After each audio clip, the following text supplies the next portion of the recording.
नागपुर शहर में रहने वाली बबीता भले ही 55 साल की थी, लेकिन उसमें अभी भी सबसे अच्छा दिखने की होड़ रहती थी।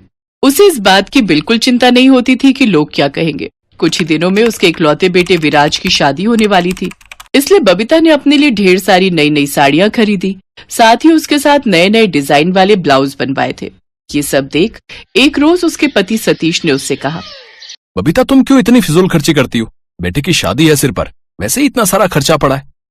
आप खुद तो चीथड़ों में घूमते रहते हो और चाहते हो कि मैं भी वैसे ही चीथड़े कपड़े पहनूं।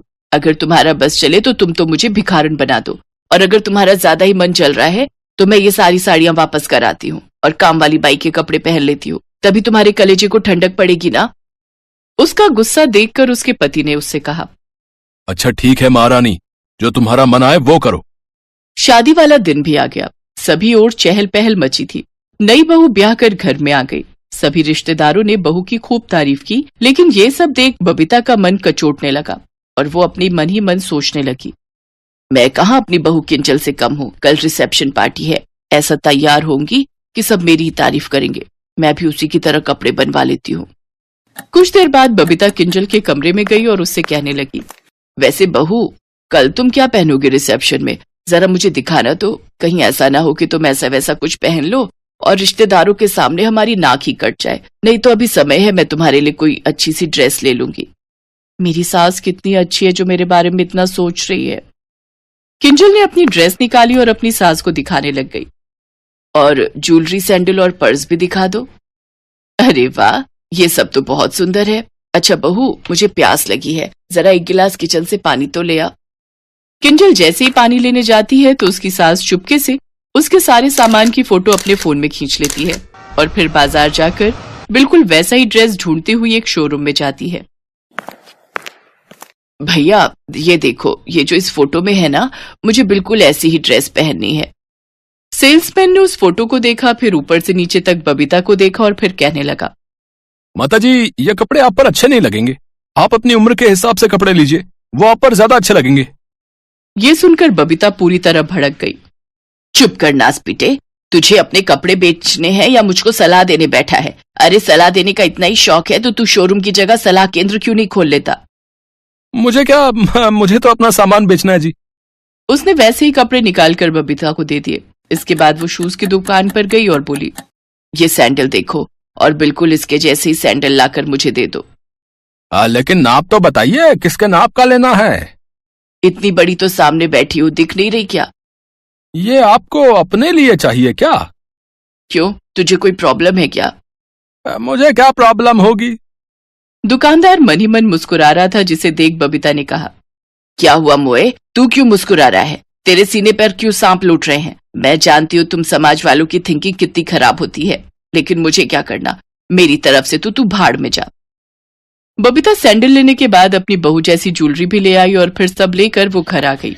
अगले दिन जब रिसेप्शन वाले दिन किंजल तैयार होने के लिए ब्यूटी पार्लर गई तो बबीता ने सोचा, अगर मैं बहू के साथ पार्लर तैयार होने गई तो सब मेरा मजाक उड़ाएंगे और मुझे जाने नहीं देंगे, इसलिए मैं घर पर तैयार हो जाती हूँ। हाँ, सभी बबीता की आदत को जानते थे कि वो घंटों तैयार होने में लगाती है, इसीलिए किसी ने भी उसे डिस्टर्ब नहीं किया। उधर किंजल जब सज धज कर आई तो सब लोग उसे देखते ही रह गए। पार्टी में सभी लोग पहुंच गए थे तो वहीं सतीश जी अपनी पत्नी बबीता को ढूंढते हुए आए। अरे विराज की माँ, और कितना टाइम लगेगा तैयार होने में? अरे दुल्हन भी कब की तैयार होकर आ गई, लेकिन तुम्हारा सजना अभी खत्म नहीं हुआ। कुछ देर बाद बबीता दुल्हन की तरह सज धज कर पार्टी में आ पहुंची, जिसे देख सभी रिश्तेदार आपस में बातें बनाने लगे। ये देख बबीता मन ही मन मुस्कुराई और बोली, लगता है सब मुझे देख सरप्राइज्ड हो गए हैं। इसके बाद बबीता ने अपनी ननद से पूछा, क्यों बिमला दीदी, कैसी लग रही हूँ मैं? खैर छोड़ो, मैं जानती हूँ कि मैं किंजल से बहुत अच्छी लग रही हूँ। सच कहूँ तो आप जैसा तो यहाँ कोई नहीं लग रहा है। लेकिन अंदर ही अंदर सब बबीता को देखकर हंस रहे थे, क्योंकि वो एकदम जोकर लग रही थी। किंजल की नजर जब अपनी सास के कपड़ों और सैंडल ज्वेलरी पर गई तो वो हैरान हो गई और वो अपने पति विराज से बोली, तो इसीलिए तुम्हारी माँ ने मुझसे सारा सामान दिखाने को कहा था ताकि वो मेरी कॉपी कर सके। ये बात सुन विराज अपने दांत पीस रहा था, लेकिन वो खुलकर कुछ कह नहीं पा रहा था। सभी मेहमान अब उसे देखकर हंस रहे थे। ये देख बबीता को अब बुरा लगने लगा था, लेकिन वो किसी से कुछ कह भी नहीं पा रही थी। कुछ देर बाद सभी मेहमान अपने घर जाने के लिए निकल गए। इसके बाद अचानक से बबीता के चेहरे पर जोर से इचिंग होने लगी। वो जल्दी से अपने कमरे की ओर जाने लगी, लेकिन हाई हील में उसका इनबैलेंस हो गया और वो धड़ाम से नीचे गिर गई और फिर उठ नहीं पाई। उसके पैर में मोच आ गई थी। उसके परिवार वालों ने उसे संभाला कि तभी उसके चेहरे पर बड़े बड़े फफोले उगाए। हे भगवान, ये मेरे साथ हो क्या रहा है? एक तो मैं चल भी नहीं पा रही, ऊपर से चेहरे पर ये फफोले। सतीश जी ने तुरंत ही डॉक्टर को फोन किया।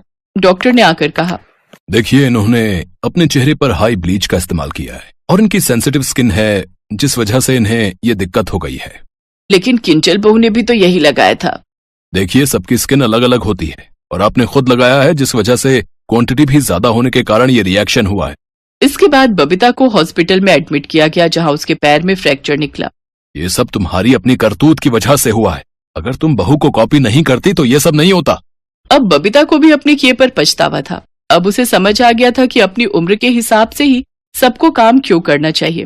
फिर जब वो ठीक होकर घर आई तो उसने सबसे माफी मांगी और फिर अपनी उम्र के हिसाब से सादगी में ही रहने लगी।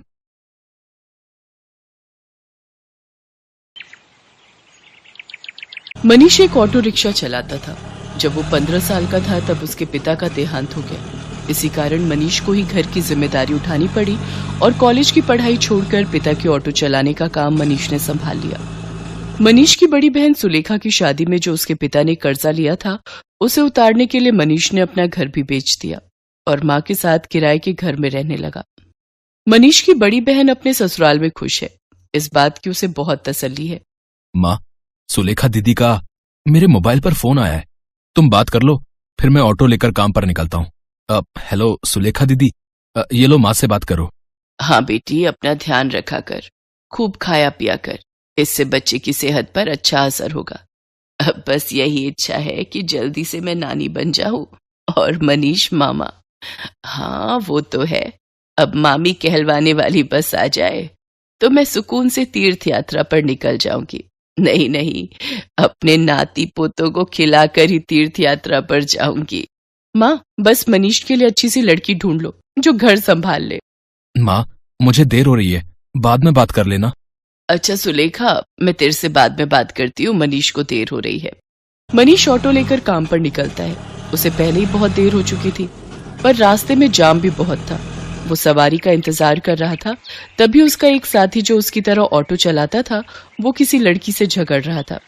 अरे देखिए मैडम, ऐसा थोड़ी होता है? जब आपने मुझे यहाँ छोड़ने के लिए पैसे तय किए हैं तो चुपचाप मेरे पैसे दे दो ना। भैया, मैंने आपको बोला ना, मेरा पर्स रास्ते में कहीं गिर गया। मेरा मोबाइल फोन भी उसी में है और सारे पैसे भी। मेरा पर्स कहीं नहीं मिला। मैं तुम्हें बोल रही हूँ ना, मुझे अपना नंबर दे दो, मैं तुम्हारे नंबर पर पैसे भेज दूंगी। अभी मुझे देर हो रही है, मुझे सामने होटल में एक फंक्शन में पहुंचना है। अब क्या हुआ निरंजन, लड़ क्यों रहे हो सुबह सुबह? अरे देखना यार, सुबह सुबह पहली सवारी मिली और वो भी मुझे पैसे देने के लिए मना कर रही है। इन मैडम का पर्स कहीं खो गया है और मुझसे कह रही है कि पैसे बाद में देंगी। अरे ऐसे थोड़ी होता है भाई। कोई बात नहीं निरंजन, कभी कभी किसी की परेशानी को भी समझना चाहिए। एक काम कर, तेरे कितने पैसे बने मैं दे देता हूँ, ये मैडम मुझे बाद में दे देंगी। मनीष निरंजन को ऑटो के 200 रुपए दे देता है। Thank you so much. मेरा नाम अर्चना है, आप मुझे अपना नंबर दे दो, मैं आपके नंबर पर ऑनलाइन पेमेंट भेज दूंगी। बाकी अगर मुझे देर ना होती तो मैं आपको अभी पैसे दे देती। अब कोई बात नहीं मैम, ये लीजिए मेरा नंबर।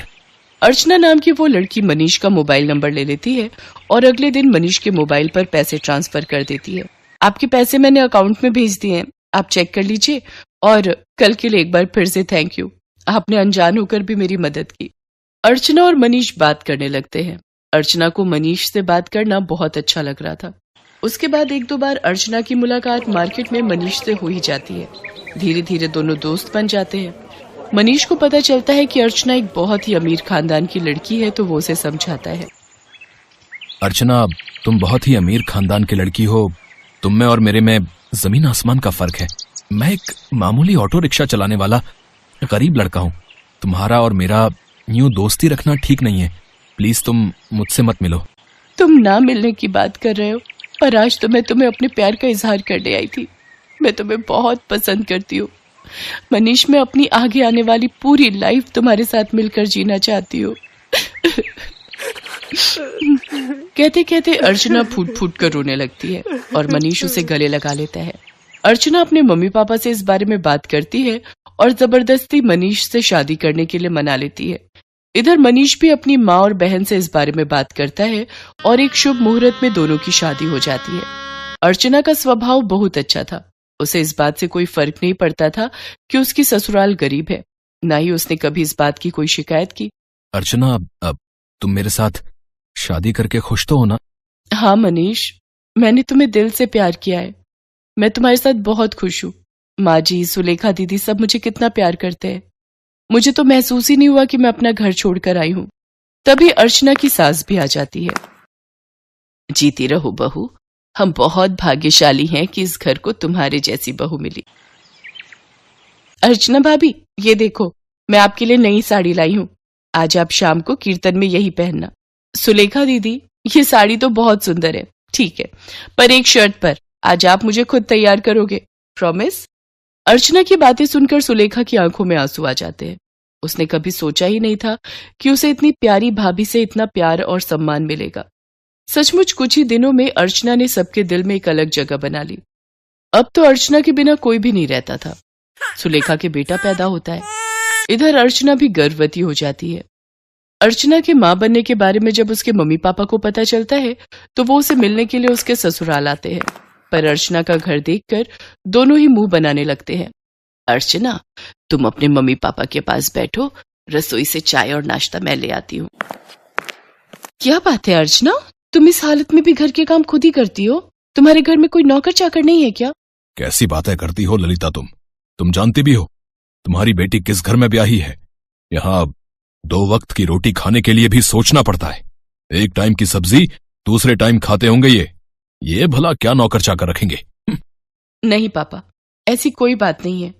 माँ जी और मनीष ने तो मुझे कई बार कहा है कि मैं घर में कोई काम वाली रख लूं, पर पूरा दिन मैं घर पर होती हूँ, मेरा भी मन नहीं लगता। और फिर मैं तो कुछ भी नहीं करती, सारा काम माँ जी ही करती है, मुझे उठने ही नहीं देती। ये लीजिए चाय। अर्चना, तुम्हें ये समोसे बहुत पसंद है ना? मैं ये भी हलवाई से खरीद लाई हूँ, अपने मम्मी पापा को भी दो। नहीं नहीं, मैं ऑयली फूड कम खाती हूँ। और अर्चना, तुम भी ये सब मत खाया करो। तुम्हें इस टाइम में जूस, फ्रूट्स ये सब लेना चाहिए। बहन जी, आप तो समझदार हैं। ये समोसे वगैरह ये सब बहुत नुकसानदायक है। मम्मी, आप मेरी टेंशन मत लो, माँ जी मेरा पूरा ख्याल रखती है। वो मुझे समय पर जूस, फ्रूट, दूध, दही, सब्जियां और सब कुछ खाने के लिए देती है। तभी अर्चना की ननद सुलेखा भी आ जाती है। अर्चना भाभी, मैंने डॉक्टर से अपॉइंटमेंट ले लिया है। कल सुबह 11 बजे आपको मेरे साथ चलना है, तो आपका चेकअप हो जाएगा और बाकी जो इंजेक्शन वगैरह। सुलेखा, तुम्हारा कौन से हॉस्पिटल में बच्चा हुआ था जिस डॉक्टर के बारे में तुम बात कर रही हो? जी, वो बड़े बाजार में जो हॉस्पिटल है जहां डॉक्टर नेहा बैठती हैं, वो सस्ता बेकार सा हॉस्पिटल। अर्चना, तुम उस हॉस्पिटल में चेकअप के लिए जाओगी? तुम्हारा दिमाग तो ठीक है। अर्चना, तुम एक मामूली से हॉस्पिटल में चेकअप के लिए जाओगी? तुम चिंता मत करो, इन लोगों के पास अगर तुम्हारे इलाज के लिए पैसे नहीं है तो क्या हुआ, मैं तुम्हारे लिए इस शहर के सबसे बड़े नामी हॉस्पिटल में आज ही बात कर लेता हूं। और तुम अभी के अभी अपना सामान पैक करो और हमारे साथ चलो। किसके घर? आपके घर पापा? मैं अभी अपना घर छोड़कर कहीं नहीं जा सकती। मुझे डॉक्टर नेहा, जो कि एक बहुत बड़ी और समझदार डॉक्टर है, उन्होंने सुलेखा दीदी की नॉर्मल डिलीवरी की है। उन्होंने मुझे पूरा रेस्ट करने के लिए बोला है। और शायद आपने ठीक से सुना नहीं, मुझे कल सुलेखा दीदी के साथ डॉक्टर के पास जाना है। आप थोड़ी देर और बैठेंगे या जा रहे हैं? क्योंकि अभी ना मनीष आने वाले हैं। वो शहर में एक नया रेस्टोरेंट खुला है, वहां पर मेरी फेवरेट आइसक्रीम मिलती है, तो आज मेरा वो खाने का प्लान है। तो हम सब डिनर के लिए जाने वाले हैं। अर्चना का ऐसा कोई प्लान नहीं था, ये उसकी सास और सुलेखा जानते थे। पर अर्चना अपने मम्मी पापा को एहसास दिलाना चाहती थी कि उसके ससुराल वालों का और अपमान ना ही करे तो उनके लिए बेहतर है। अर्चना के मम्मी पापा लज्जित हो जाते हैं और कुछ देर बाद वहां से चले जाते हैं। अर्चना की सास और ननद दोनों की आंखों में खुशी के आंसू थे। अर्चना अपनी सास और ननद के गले से लग जाती है।